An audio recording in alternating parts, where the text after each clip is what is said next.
抜けるよっていう人どれがいたの？なるほどなるほど。他はなんかやりにくさとか、普段感じないやりにくさ感じたやつ多分みんな。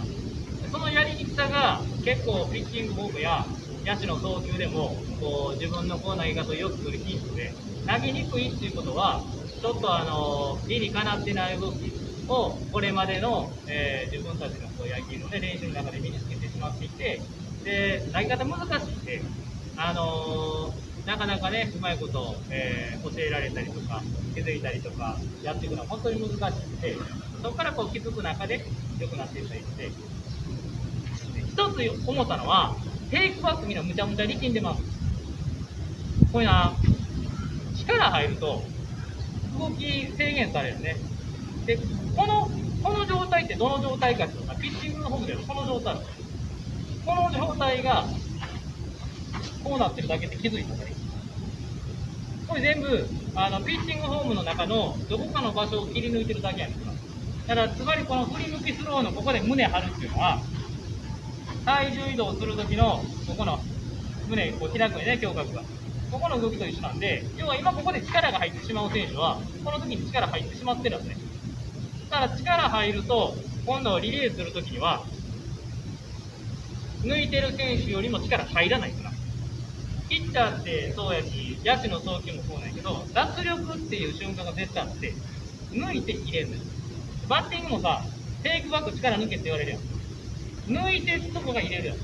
ピッチングも抜いてるところから入れるから。だから今この動きでテイクバック力入りすぎたり、評価があんまり開かない選手は、テイクバックからトップに入った時に、もう癖としては力む癖がついてるから、そこで力抜くことを覚えていかない。その時に今の練習なんか繰り返すと、意外に力抜いた方が投げやすいなと。彼はうまかった、見てると。なんか上手にテイクバック力抜いて、最後だけこの引き戻し、リリースの瞬間の扱いがうまかったから、彼はちょっと違って動きとしてる。で全体的な動きで言うと、テイクバックが力んで棒のように使って、でリリースがこうほんまにこうなよな、そこで力入れられないような感じなんです。もう一回ちょっとやってみて、それ意識して、テイクバック力抜いて、リリースに合わせていく。むっちゃ極端に言うて、これ、胸郭開くやんか。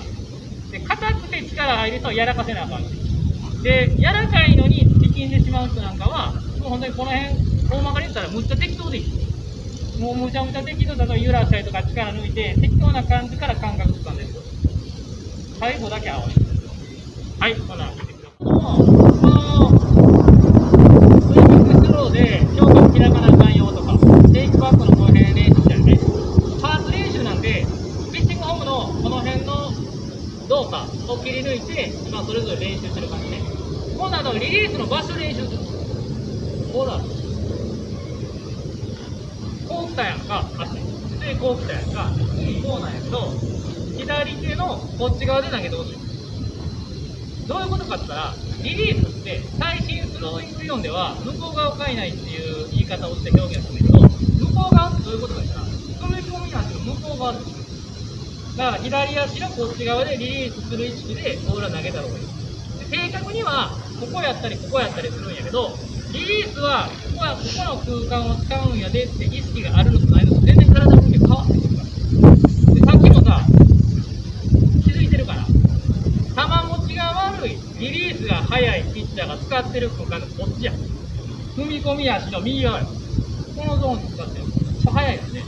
で向こう側の回だってのは左足の外側を使うから、こっち使おうと体を使うのってそうなる。リリースはこうなるやん。だってこっちで投げようとせえへん。こっちで投げようとせえへん。ほな腕はこう使うね。だから必然的にリリースは遅くなるし、球持ちは良くなる。勝手に。で、プロ野球選手の映像とか見たら、メジャーリーガーとかもそうなんやけど、意外にこう投げてる人いるよ。もうグローブのこっち側で腕振って、グローブが右脇の挟まってくるようなピッチャーもたまにいる。基本的にはここに入ってくるやん。基本的には。でも、分かって見てると、この選手はもう完全にグローブ側の外でリリースしに行ってるなっていう選手が非常に多かったですし、指差しスローっていうね、指差しスローの感覚で投げたらそうなるよっていうことを言ってます。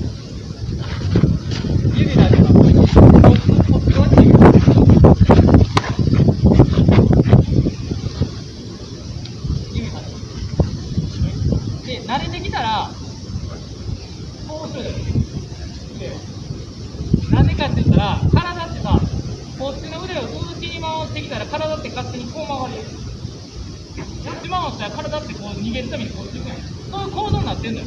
だから内に向けたら体って我慢できるから。壁ってやんね。で今度はこうしたらどうなるの？痛い痛い痛い痛い痛いって体こっち回るやん。体の構造上、このままあったらこっち曲がる。こっち回ってこっち回る。これを出してる状態で、最初はこのままでいいと思うんですよ。いろんなとこ意識してもらえる。今、私ずっとこうね、まっすぐしたまんだけど、指さしたまんま、ね、こうやって投げて。慣れてきたら、左手まで回って、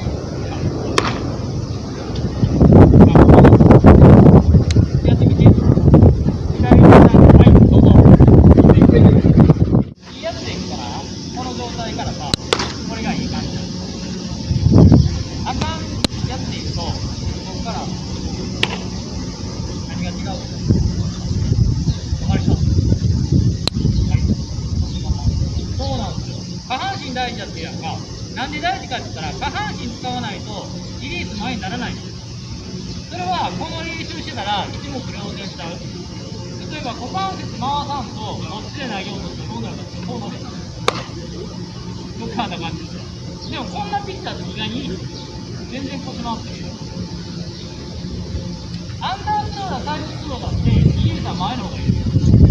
アンダースローでこの辺でリリースしてる選手はちょっと出ないから、もうほんまに逃げて逃げてストレートで勝負できないようなピッチャーですよね。アンダースローもサイドスローも理にかなった動きでちゃんと練習したらストレートで押せます。絶対押せる。で、ストレートで押さないの何なんて言ったら、アンダースローみたいな投げ方をするんですよね。